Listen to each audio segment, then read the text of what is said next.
Want to achieve network marketing success? Then you're in the right company. Hello, and welcome to Leave Nothing to Chance, hosted by networking marketing giant, John Solleder. Learn everything you need to know about the network marketing space from somebody who's actually done it. Join us every week for front row seats as we feature some of the finest and most successful personalities in network marketing. Leave nothing to chance. Join us now. Hey, everybody, it's John Solleder, Leaving Nothing to Chance podcast, and it is my privilege to welcome my friend Reza Mesgarlou from beautiful, warm, sunny, I'm exaggerating, it's probably cold as you know what, Ottawa, Canada, but it is beautiful. It's always beautiful. Ottawa is one of my favorite cities in the world. So, Reza, how are you? I'm doing great, my friend. How are you doing? I'm great. We've known each other a long time, but a lot of our listeners, this is the first opportunity they're going to have to meet you. So how long have you been in the industry now? Well, I went to my very first meeting back in, I believe it was 1992. I went to my very first meeting, even though my brother was actually already involved with that very first program, which you were a part of. And yeah, I've been around since 1992, fully in this industry. Wow, 30 years. Seems like yesterday, doesn't it? Unbelievable. Sometimes I hear a song and it's like, and that song's from 1990, whatever. And you go, that's like, last year. And it's like, whoa, wait a minute. What happened, But you've had a lot of success. I know. How many countries now you have Downline operating in? In about 204 countries and territories. Wow, is that all? How many are there in the world? I'm not even sure anymore with all the countries that are new names and things.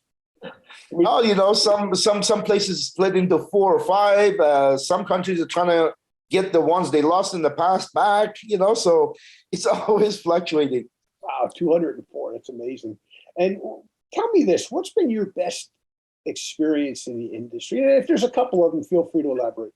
Well, you know what? It's a tough question because this industry, it has a lot to offer, John. It has a lot to offer, as you know. And my background was, I was in a restaurant franchise. I was this teenager, from the outside looked very successful, but I worked 8 days a week. I worked a lot. And when I heard about the concept, it really appealed to me. And I basically, the good experiences are a lot, but really, if I was to sum it up in one, would be the freedom, because I've been to countries I never imagined going to. I've been to 123 countries, and I've seen a lot. And just the freedom of being able to pick up and go during COVID, during the lockdowns. Being able to see things that otherwise, if I was not in this industry, I'd never see. Is priceless. Another thing is the experience of seeing people going from zero to hero. Whether it's in 6 months, whether it's in 6 years, it's unbelievable.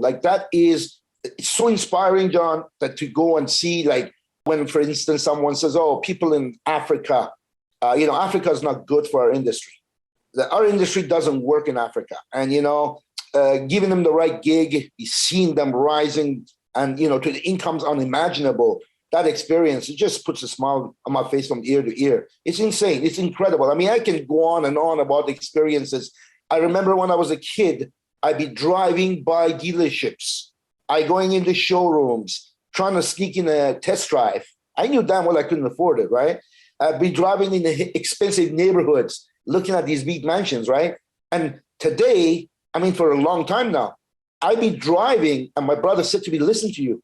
I'm driving and we're choosing because, I'm getting a car. I was getting a car last year. I was driving by to dealerships, and Toronto, they have a lot of dealerships. And I said, no, I don't want this car. No, I don't want that car. Mercedes S-Class is nice, but I already have a Mercedes this.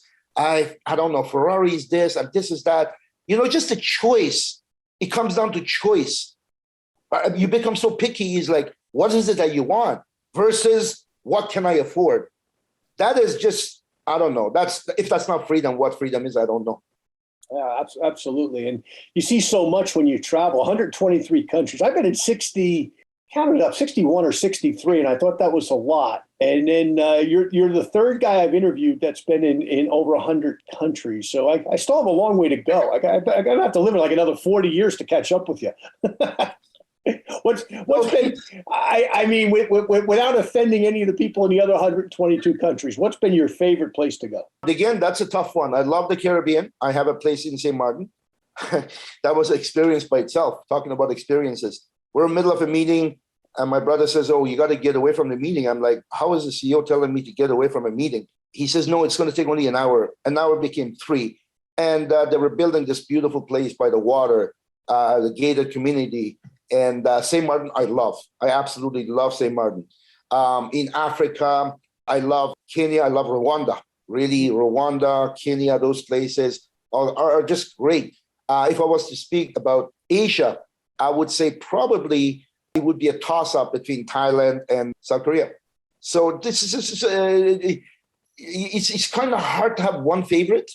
I don't know if you know what I mean. I know you know what I mean. Difficult, but yeah, we have a lot of favorites in the places that we can go to. But if I was to settle down, it'd probably be in Grand Cayman Island. Not a bad spot, right? Yeah. Especially when you're in Ottawa today, right? It's a little cool, I bet. It's warming up. It's warming up. We're in the plus. That's good. That's good. And let me ask you this. I know you've been I mean, we've known each other all these years, but I know that you've been a student of self-development. So let me kind of give you a hypothetical. They knock on your door this afternoon and they say, we want to take you to a beautiful island with plenty of food, plenty of water. Don't need to worry about, any kind of sustenance, but you're limited on what you could bring. You can only bring 3 books with you. Out of all the books in your library, what would those 3 books be?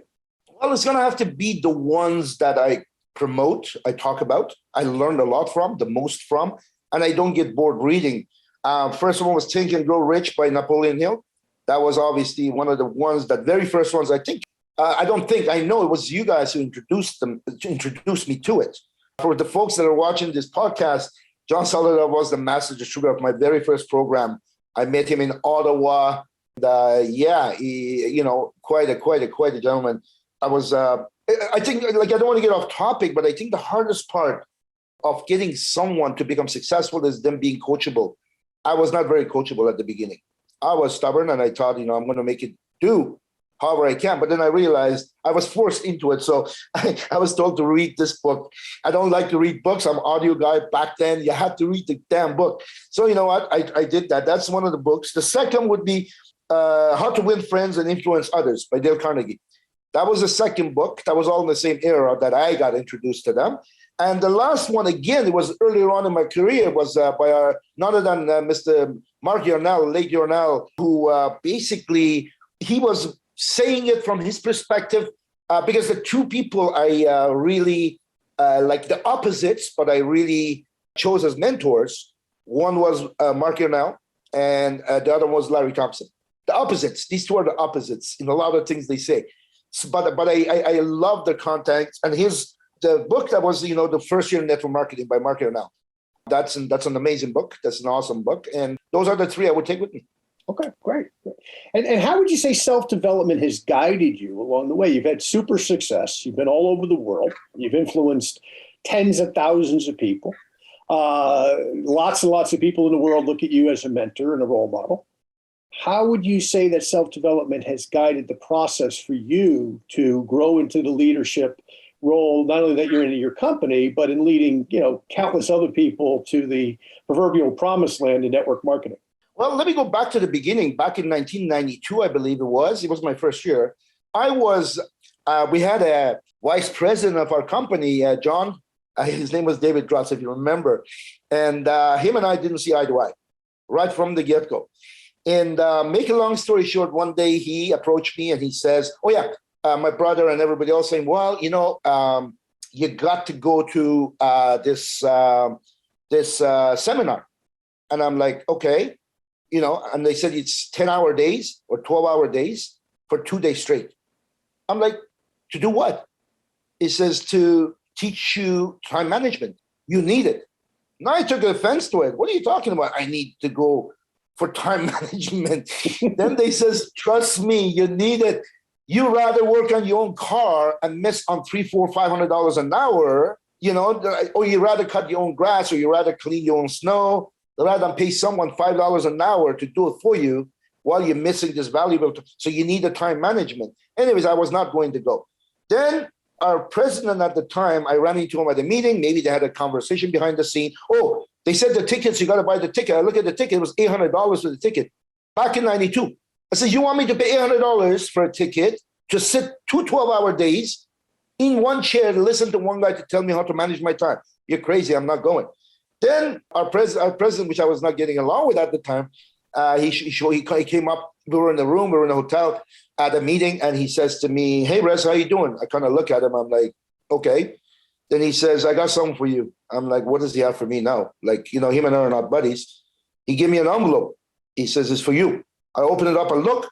He has the tickets in there. I'm like, I kind of look at him. I'm kind of like, I was not expecting that.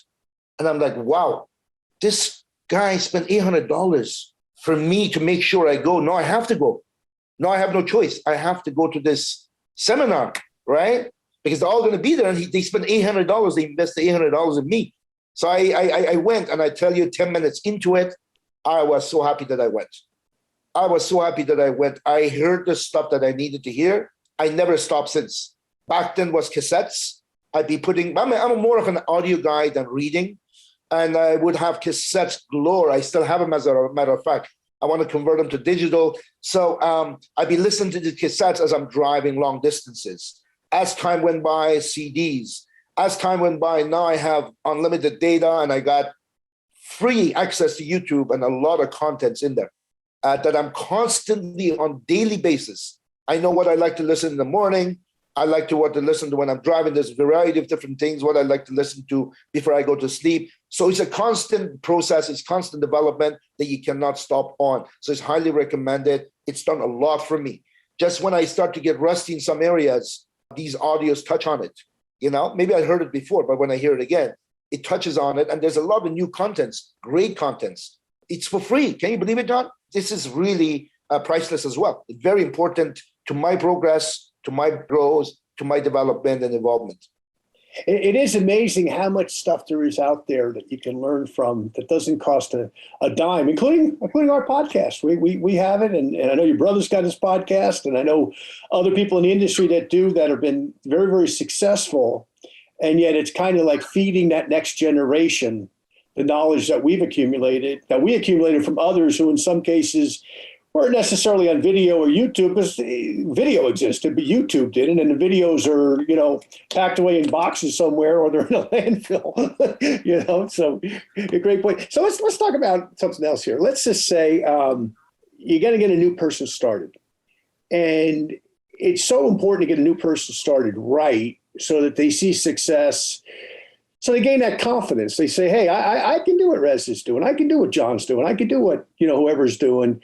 What's your secret? What's your magic there in getting that person started off to a flying start so that they gain that, that valuable confidence to go forward? Well, John, I think every company has a system, and I'm sure they're successful. That's why they're around. I used to think that I bring someone into the business and people claim, or maybe it's true, that they've been in so many different programs, that they've been in the industry for a long time, they have experience, they're successful business people, they're PhD in this and XYZ in that. I used to treat them as if they don't need the care they should be given. And somewhere along the way, they would not have the success they're looking for because they're not doing the right things. And maybe they're doing a whole bunch of wrong things, and they would fall off. What I learned over the years is that whoever I bring into whatever program I'm in, I treat them as babies. I treat them as babies. They come in, I'm going to teach them how to crawl, how to stand up, and how to take baby steps until they perfect that art. What babies do when they start, we all have kids. We all know. We wish for them to start walk. When they start to walk, they start to get into everything, start to run, they start to sprint. Then we wish maybe they shouldn't have started to walk so fast, right? And this is the same with with a new member, new distributor. I treat them as babies. I hold their hands, like one of our great friends said, they should be your best friends, but not your buddies. So I make them my best friends. I make sure I'm with them. I make sure I'm there for them, depending on their target, depending on their goals of how fast, what they want to accomplish. I give them the time needed for them to master the basics. And we all know in wrestling, in sports, in jiu-jitsu, in everything, I went to Olympic trials for wrestling. And at that level, we're talking the highest level. Or when you watch Olympic Games, wrestling, or when you watch World Championships, what wins is not the fancy moves. What wins is not the rare, fancy, somebody perfected. What wins at that level is the basics. Single leg, double leg, takedowns, you know what I mean? Stuff like that. So same with our industry, I got to teach my new person that I brought into this industry on how to master the baby steps.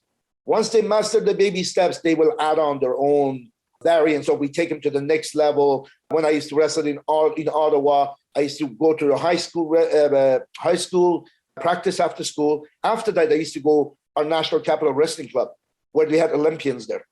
So I used to go to both practices in the same day because I needed both. And when you go to the high levels in our industry, same thing. All those who have great success are the one who are great leaders, great teachers. They were great students, and they are good at teaching those baby steps to a new person.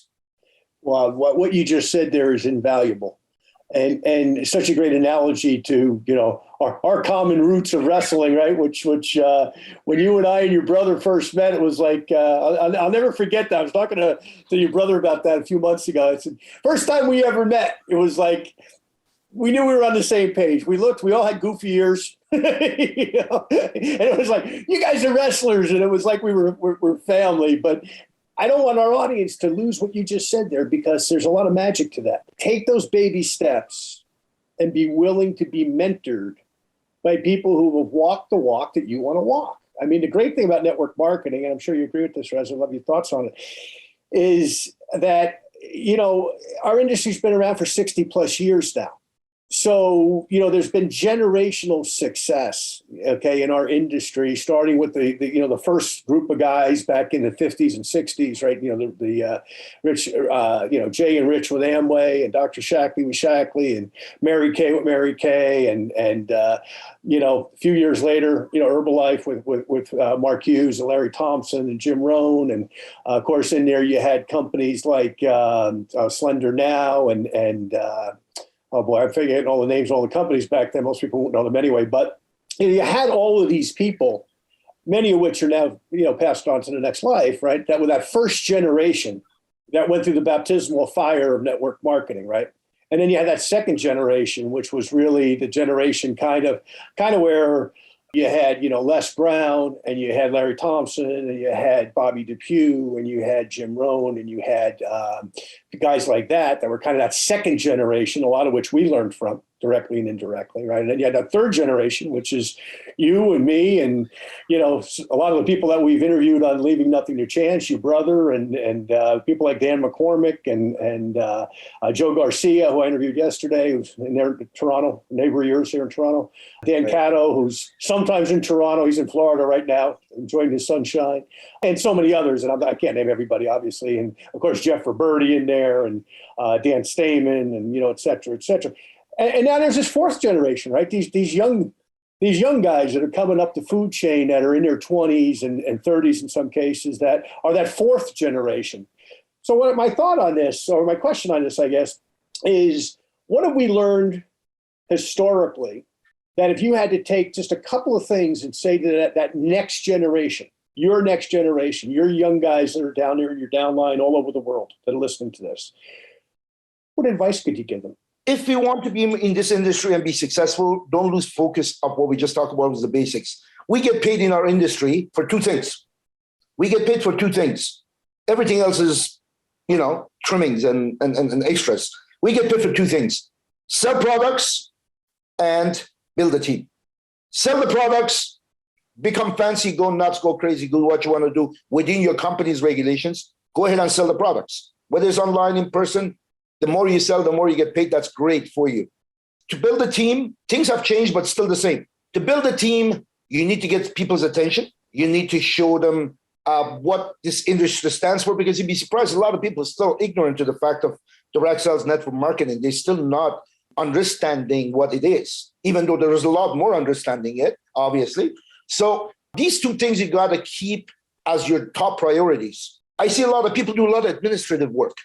I see a lot of people spending a lot of time on social media and the stuff that's I don't consider that they're IGA, that are income generating activities. All of a sudden they have all these fancy, great things. They have all these awesome, I don't know, blog, and they have these great different things, but really they don't have the income to match it. If you want your income to grow, and your team to grow, and you want to create generational wealth in your awesome company, then you need to stick to the two main things that make you money. One is selling your products.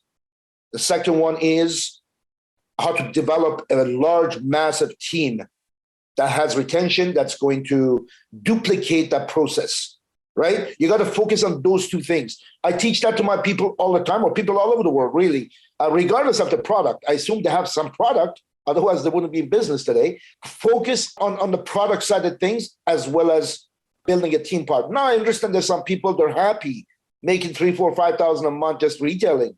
They're happy with that. No problem. There's nothing wrong with it. Nothing wrong with it. But those who want to build a team, who want that magic income, ongoing generational wealth, then they need to repetition. You got to keep doing that process over and over and over, much like we did the single leg. We go to a practice. Single leg is the simplest, easiest move, but yet we practice it on daily basis. 10 on this leg, 10 on that leg, 10 on this leg. It becomes boring. It becomes boring if you let it, right? And that's when your business starts to take a dip. When you become bored from doing a tour, when you become bored, tour meaning presentation, when you become bored from talking about your products, when you become bored from promoting it, you cannot get bored. Every time you sit to do a presentation, it has to be as if someone else is doing that presentation and you're part of the audience. You want to be glued to this presentation like it's your first time seeing it. When you present it, you want to present it like it's your first time during your hype, that you were extreme excitement. You got to present it with a lot of excitement. And those two things is my biggest advice. Focus on those two things. Everything else is great, but these two are must.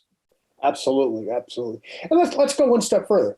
You mentioned the word generational. You and I both been doing this a long time, right? We met. We were kids, really, when we met. We thought we were adults, right? Because we didn't have. I remember that, John. I remember that. Something that they said to me was, Piero. Actually, it was him. I remember. I said, "Who's John Solleder?" He said, "Oh, this kid from US." I said, "What do you mean, this kid from US?" He says, "Oh, he's coming. He's the master distributor, and do you want to listen to this kid?" I'm like, "What do you mean, kid?" He goes, "Oh, he's probably about your age, maybe a couple of years older. That's it." I'm like, "Seriously?" I says, "He's your upline too?" He goes, "Yeah, he's everyone's upline." I says, "He's the first one there, and we all fall under him, and he's got some amazing skills to listen to." So that's how you were introduced to me. So when I saw you the first time, I didn't really know how old you were, but I knew you were close to our age at the time. I was late 20s when I met you guys. Right. And seems like yesterday, and sometimes I think, how in the world is it 2022? Of course, I'm still like living in the 90s, the movies I watch, the things I listen to, the music and everything, but along that way, I do have a question for you. I was doing a consulting job for an old company, one of the older companies in the industry a number of years ago. And I'll share this experience with you. I'd love your reaction to it, because we're getting up there now. Now we're on the other side of the pendulum now. Not only are we fathers ourselves, but we also, we have distributors that are the ages that we were when we met all those years ago. And anyway, I was doing this job, and happened to be a company out in California. And one of my clients actually bought the company. He invited me out to the very first meeting that he was doing to kind of get introduced to the field and all of that sort of thing. So I got to this meeting, and it was a remarkable experience in a couple of ways. One way is that he had Tony Robbins speak at the meeting. And that was awesome. And he's like, "Well, I'm going to lunch with Tony." I go, "Well, who do I go to lunch with?" He goes, "I don't know, just go to lunch." He goes, "Well, all my distributors are there, figure it out." I'm like, "Okay." So I go out. I don't know a soul in the company. I mean, unique experience, right? I know the owner, and I don't know one distributor, which is unusual because normally I know somebody in just about every company, right? So anyway, long story short, I go out, I just, pick a seat, sit down, eat lunch, right? And sit there, these luncheons at these events, but I don't know, 12, 14 people sitting at the table. And of course, you know, I don't have a name tag on. So they're like, are you a prospect? And I'm like, well, not really. And I can't really tell them the role that I had and how all this happened, you know, so I'm just kind of playing a little coy with them. Anyway, I turned the tables. I said, listen, you guys tell me your stories. If I was considering joining your company. So I went around the table. And there was a couple that had shared with me that they had had an income in this company since 1959. Now, I was born in 61. So 1959, and this is about 15 years ago already now. So it's a while ago. And they were an older couple, of course. And during the course of that next week, I spent in their home office and I met with some of their senior level sales management. And a lot of them shared that they were legacy distributors. I never heard that term before. Legacy in the respect that either their mom and dad or their grandparents, in some cases, had started that distributorship back in the 50s. Okay. And all of a sudden, the financial guy in me started to go, you know, we see traditional business, right? If your dad had a lumber yard or your dad had the local, I don't know, great restaurant in town, and he passed, and you would inherit that business and maybe you'd keep it, maybe you'd sell it, right? But, you know, a lot of times you walk in a business anywhere in Ottawa, in Dallas, anywhere else in the world, and it's, you know, second, third, fourth generation of a family running that business. So all of a sudden it started to dawn on me that network marketing is my family business. I know it's your family business, but I'd love to talk about that for a minute from a financial standpoint. The business that we build today, while we're in the here and now, will ultimately be owned in a good company like you're in, or I'm in, will ultimately be owned by our kids and maybe even our grandkids down the road. I'd love to just kind of, you know, share your thoughts on that. The promise of the industry is massive. Now, there's a lot of little things that when someone new gets in is not told, or they're just given the good stuff, not the parts that what it takes to land into something like that. Because the industry itself is great, but there's other things you need within that industry to be able to have that generational income and pour all into it. And some of us maybe go through 1, 2, 3 different companies in order to find final home. Hopefully we all have that final home. But the promise has always been, build it once and get paid for life. And once you pass, some companies said, you know, you can pass it on to your children and their children and their children. It was kind of hard to believe such thing. On paper, it looked great. But in reality, was it happening? Then, like you said, because we were kind of like, you call us third generation in this great industry, I was starting to notice suddenly, unfortunately, someone would pass and their wife would continue receiving what he had built. Someone would retire, but they keep getting paid. Then I see, like you said, second generation that got a business from their parents that are actually, some of them actively building and some of them are not, but they're still getting paid.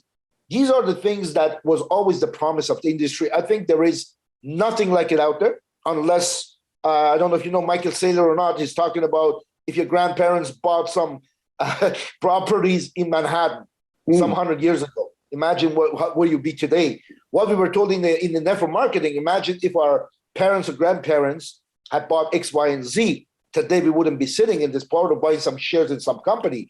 So it's the same thing over here, except here, what sets it aside from all of the other stuff is that the initial investment is very small. The initial investment, I don't know. Some people say, man, I got to spend, I don't know, $2,000. I say, yes. Isn't that wonderful? Isn't that unbelievable? It's almost too good to be true that you can start a business with $2,000 and create generational wealth and make unlimited potential income. Isn't that insane? They kind of look at me the other way around. I'm saying it's too expensive. He's telling me that's a gift. Then they start to listen. They start to understand. And it's truly what it is, John. It is truly what it is. Only investment that we got to really put into is our elbow grease, our time. I got to get in there, listen to great people such as yourself, read books if you like reading books. Audios are available. Listen to the audios. Get on these podcasts. It's not one-time deal. It's not like you go to one training and you're done. Oh, I listened to Solleder already, so I know what he's going to say. No, you don't. Okay? What's gathered between his 2 ears is, 30 plus years of experience. I don't know, what's in your knowledge book and audios, or what is in, even Larry, I think Larry's still doing stuff. He's still doing stuff. So, I mean, there's a lot of great trainers out there. There's a lot of great people out there with a lot of experience. Never stop that personal development. Keep doing it because it's truly just that. And let me tell you something, John. What's got me to really appreciate this industry is the event of past 2 years. We're not getting into politics. I don't want to share with you my opinion of what I think. Let's forget about all that. Let's look at what it is. And what it is I have total control over my destiny. I'm so glad I'm in the industry I'm in. My income not only sustained, it actually grew by over 400% throughout the pandemic. You know why? Because they couldn't leave their homes. Mm-hmm. They couldn't have large gatherings. And being an e-commerce company, as well as we put it all into e-commerce. And you know what? People are people all over the world. They want great things and they want great life. They want great income. And, this is where I really appreciate our industry. And you know what? I wouldn't trade it for the world. I haven't had a job, John. Well, forget about on and offs. I've had great experiences in 1992. But with my present company, I have not had a job since 2008. And I've been just traveling, right throughout the pandemic, traveling 6 countries, 4 continents, all over the place, going back and forth, So it's priceless. It is highly recommended. Is it for everyone? Well, it's for you to make that call. Is it for you? I don't know. Maybe you're geared to work till you're 65 years old and live on a pension and downsize. That's up to you. That's your call. Is it for everyone? It's out there for everyone. You choose if it's for you or not.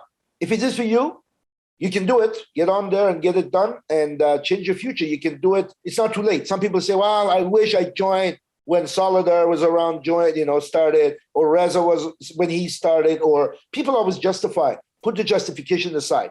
It's within you. I don't care if you're 6 or 60 or 70 or 80. You can do this.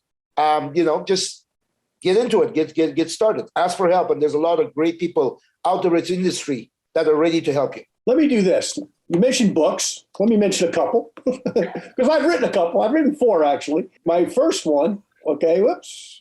I always get this messed up here. Okay. Let's do it this way. Moving Up 2020. Okay, was the 3rd book I wrote in the Moving Up series, and these are available on Amazon. I would hope if I hold it in front of the camera better. I always mess this up with the background. And of course, Leave Nothing to Chance is the name of my last book. Okay, Leaving Nothing to Chance is the name of the show. And in those books, you're going to find a lot of stories of people that have been successful, a lot of concepts. Okay, and they're available on Amazon, and they're digital, by the way. If you download them to your Kindle, they're not expensive, folks. I can tell you, I haven't made a dime writing books, but I've written them because I want to leave that legacy behind. When I'm gone, I want my kids to be able to say, here's what my dad did, and here was his influence. And it's helped to influence people. But let me ask you this, just in closing, Reza. Let me give you a hypothetical.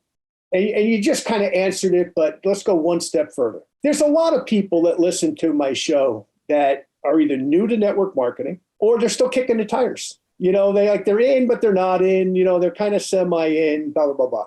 And once in a while, because we do a lot of promotion, in social media, I get people that listen to the show that aren't even in the industry. They're evaluating whether the industry, forget my company, your company, they're just saying, hey, so let me give you a hypothetical. Before the pandemic, there was a 25-year-old kid who then was 22, 23. Got out of college, did all the right things. Good kid, right? Went to school, got good grades, worked hard in the classroom, did everything mom and dad wanted him to do. And his dad, a little bit older, let's say a guy about my age, about 60, that was kind of looking and saying, hey, you know what? I'm getting to the end of the work life. It's time to, hit the golf balls or catch the fish or do whatever it is that you worked all those years so you could have more time and more money to do those other things. And all of a sudden, the you-know-what hits the fan here now 2.5 years ago. The world changes. And now, of course, we got this other situation going on over in the Ukraine, and who knows how that's going to turn out. But all that said, they looked at the industry maybe a couple of years ago. They heard about it. They had a well-meaning friend or relative that told them about a company or an opportunity or a product. And they said, no, that's not for me. I got a college education, or I'm successful in business already. And all of a sudden, their circumstances changed. Now, they didn't do anything for that circumstance to change. They're just a victim of what happened because they weren't in network marketing. To your point, most of our businesses have grown these last 2.5 years because of things like Zoom, where we've been able to, have continuity to our business, and not the case for most people, unfortunately. So all of a sudden, they say, Reza's home from his vacation, And he lives down the street. Let's take a walk down there because we've heard about XYZ company, and we're kind of interested now in finding out somebody who's been successful. Why today, April of 2022, they should get involved in network marketing for the first time, be it the 25-year-old or the 60-year-old or both. What would you tell those guys if they stopped in your house this afternoon? John, I have tried it all. I have been in traditional business. I have had jobs over the years, sometimes in between programs. I was with one company that something happened and I had I didn't want to jump into another company until I did my due diligence and I got a JOB.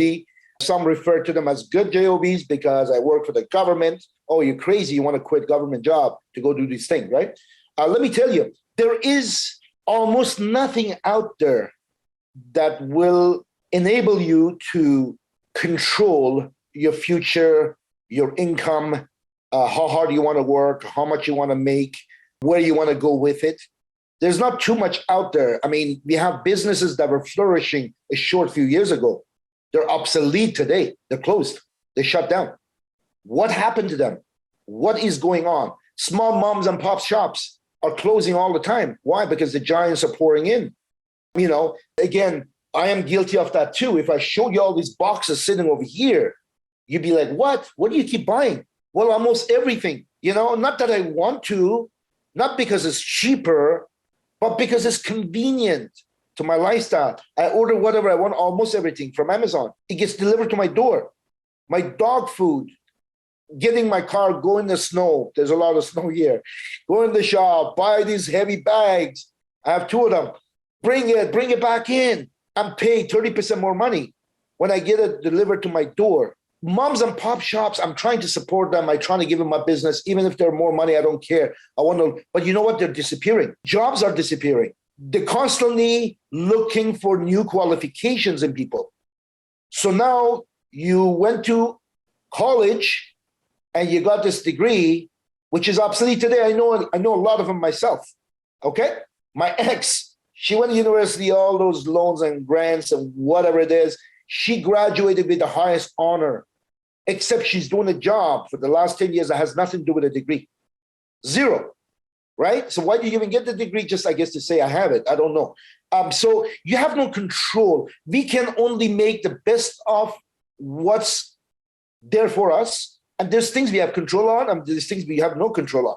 We're not going to worry too much about the things we don't have control over, but we can do our due diligence, do our research, and I like to be in control. I like to be in control of my life, my future as much as I possibly can, especially when it comes to finances, especially when it comes to my kids' future and so on and so forth. So I'm always evolving with the world. Network marketing allows you to go out there, do your due diligence, look at companies' histories. Don't listen to just one person telling you, oh, my company is the best, or no.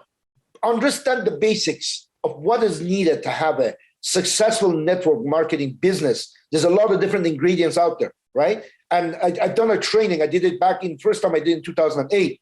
It's called Tripod of Belief.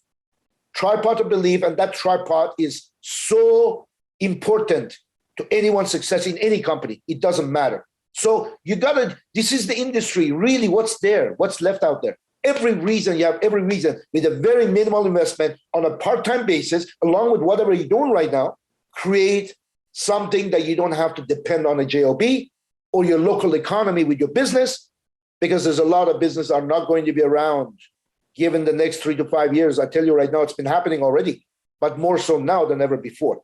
So yes, this is really where I see a heavy amount of, like, people are going to be pouring into this industry because really there's nothing much out there. It is a wonderful industry. It's an amazing industry. Allows you to take control of your future, your business, and your well-being.